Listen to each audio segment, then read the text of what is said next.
Jolle biyya keenya geerar naan jettu meeqa geerarurre meeqa geerarurre dhaamsa dabarfadhurre sabab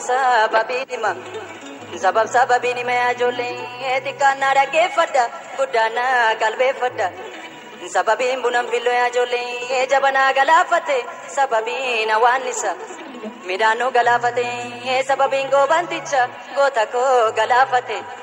Kan kaleessaatu jennu narras nu toppaafate maluma malaan gorsa amma gaataaf yaadate yaa gaarreen biyya keenya yaa walaliif yaa jorgo hangafta abbootii keenya korma sittiin qalleere waggaa bara dheeraadhaaf koloo sittiin galleerre akkuma namaa qonnee keenya maaf badee laata warra beelaas maaf taane. Meekuma nama lollee mirga keenyas maaf dhabne nu maal yakkine laata.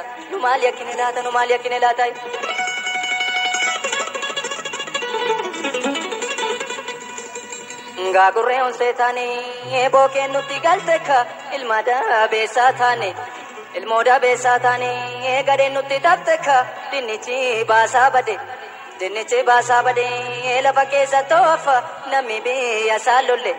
Kana jeeseen dibannee enuma keessattuu faffa ani soonan ejjeerra meeni soonan ejjeerra achi taatinnoo taatullee meeni soonan ajjeessa shaniif jaa taatullee 11 taatullee. Shamarrani weellisaa eebbisaa addunyaa maleeffee dhageeffadheef yaadannoo fi waan tokko jechuudha. Eebbisaa addunyaa ni jaalannaami walii gallaami.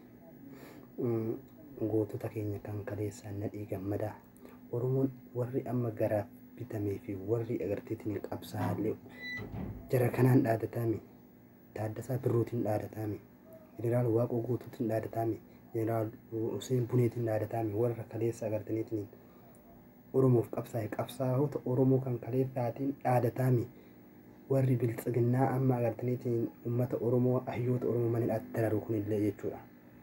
Isa kana waan ta'eef hayyoota kaleessaa hayyoo Oromoon guutuun Oromoon cufti hayyoota kaleessaatiif maaliif dubbanna hayyoota ammaatu nu harkaa fixaa jiranii yaa uummata Oromoo tokkummaan kaa hayyoota keessan hidhaadhaa baafadhaa yaa uummata Oromoo hayyoonni kalee kun hayyoota kaleessaa caalan malee sanii gadi hin jiraniiti ka kaleessaati wanni dubbattaniif hin jiru osoo